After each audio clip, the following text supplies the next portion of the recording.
So what else does the Holy Spirit do? Well, number 11, the Holy Spirit inspires many virtues. Galatians 5 and verse 5, but the fruit of the Spirit is love, joy, peace, forbearance, kindness, goodness, faithfulness, gentleness, and self-control. Against such things there is no law. Well, all these virtues are inspired by the Spirit. It's the fruit of the Spirit. Romans 5 and verse 5, God's love has been poured out into our hearts through the Holy Spirit. So Christian love is an expression of the Spirit. 12, the Holy Spirit gives spiritual gifts. Certain gifted people and abilities are said to be the gifts of the Holy Spirit. You'll read a list of those gifts in 1 Corinthians 12, verses 4 through 11, and similar lists do not mention the Spirit explicitly, but that appears to be implicit. 1 Corinthians 12 says there are different kinds of gifts, but the same Spirit distributes them.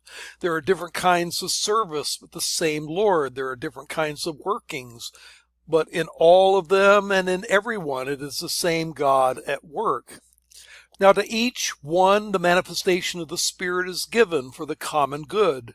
To one there's given through the Spirit the message of wisdom, to another a message of knowledge by means of the same Spirit, to another faith by the same Spirit, to others gifts of healing by that one Spirit, to another miraculous powers, to another prophecy, to another distinguishing between spirits, to another speaking in different kinds of tongues, to still another the interpretation of tongues.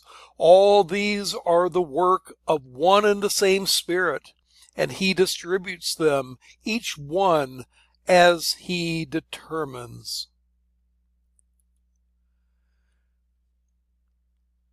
Now, if you look at that list in more detail from 1 Corinthians 12 and parallel passages, you'll see various gifts are mentioned: prophecy, service, teaching, exhortation, generosity, leading, acts of mercy, all in Romans 12.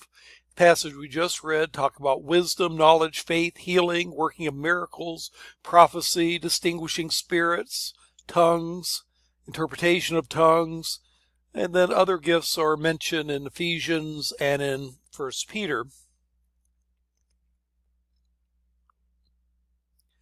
Now, Christians do not all have the same gifts given by the Spirit. 1 Corinthians 12:29 through 31, are all apostles, are all prophets, are all teachers, do all work miracles, do all have the gift of healings, do all speak in tongues, do all interpret? And the rhetorical question implies the answer of no. The Spirit gives different gifts to different people, but we should desire good gifts, the greater gifts. Now, in terms of the work of the Spirit, there are certain warnings about the Spirit. For example, we are warned that the Spirit can be quenched.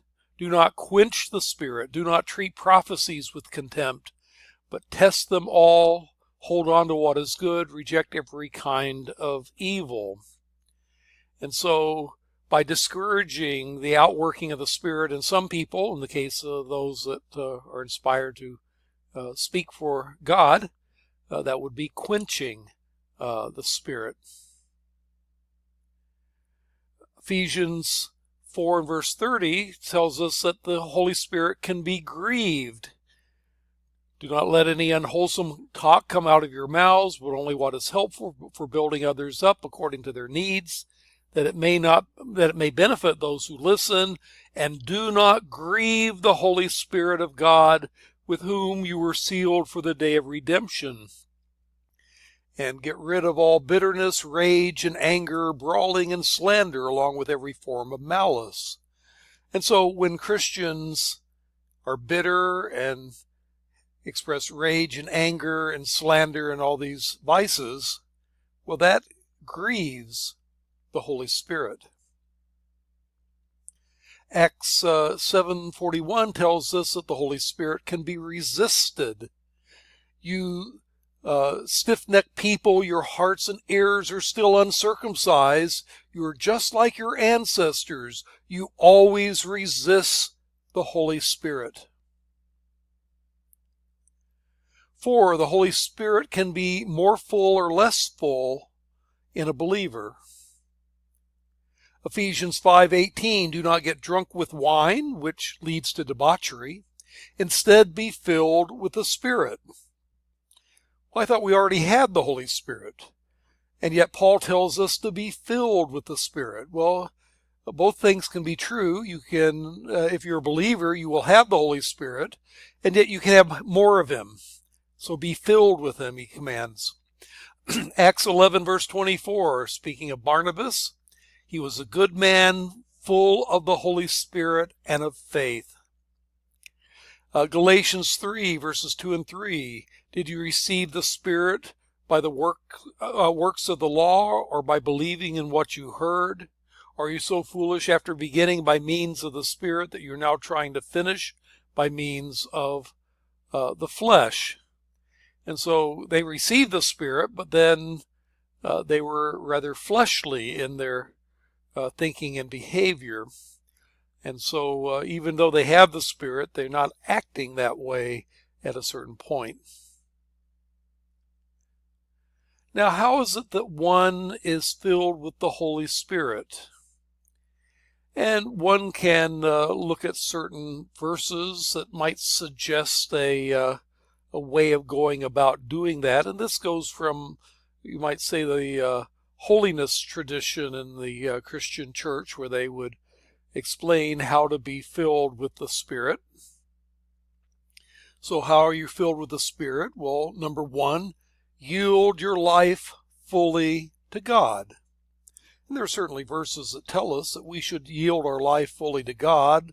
Romans chapter 12 and verse 1, therefore I urge you, brothers and sisters, in view of God's mercy, to offer your bodies as a living sacrifice, holy and pleasing to God. This is your true and proper worship.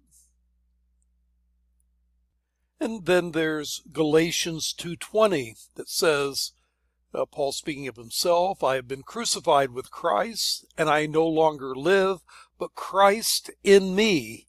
The life I now live in the body, I live by faith in the Son of God, who loved me and gave himself for me. And so here Paul speaks of himself as having been crucified with Christ, having dedicated himself fully, and so now Christ lives in me, he says. Now, neither one of these verses, Romans 12:1 nor Galatians 2:20, says explicitly about the Spirit, although Galatians 2:20 does seem to imply it. But certainly a first step in being a more spirit-filled Christian would seem to be to yield your life fully to God. But then a second thing you can do is depend fully on God for the power to live the Christian life. And again, there's various verses that would go along with this idea that we need to depend fully on God for our power to live for God.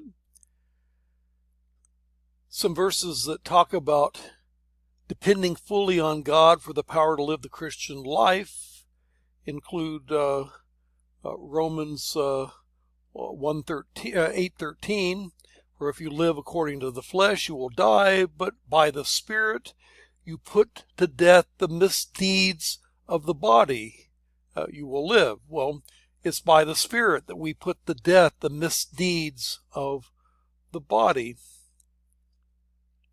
And then there's Galatians 2:20 that we've already read, the power of Christ that Paul speaks of himself. But then Galatians 3:2 and 3 speaks of this. For I would like to learn just one thing from you. Did you receive the Spirit by the works of the law or by believing what you heard? Are you so foolish after beginning by means of the Spirit that you're now trying to finish by means of the flesh?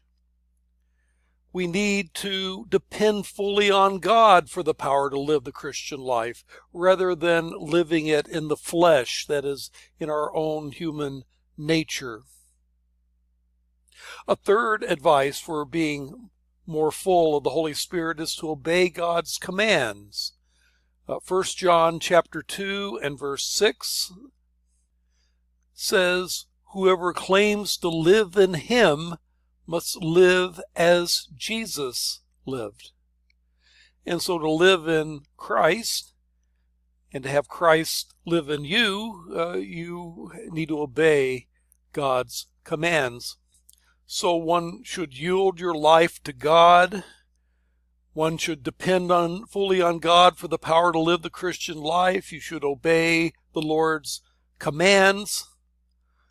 But then finally, you can pray that the Holy Spirit will fill us in accordance with the will of God as expressed in Ephesians chapter 5 and verse 18.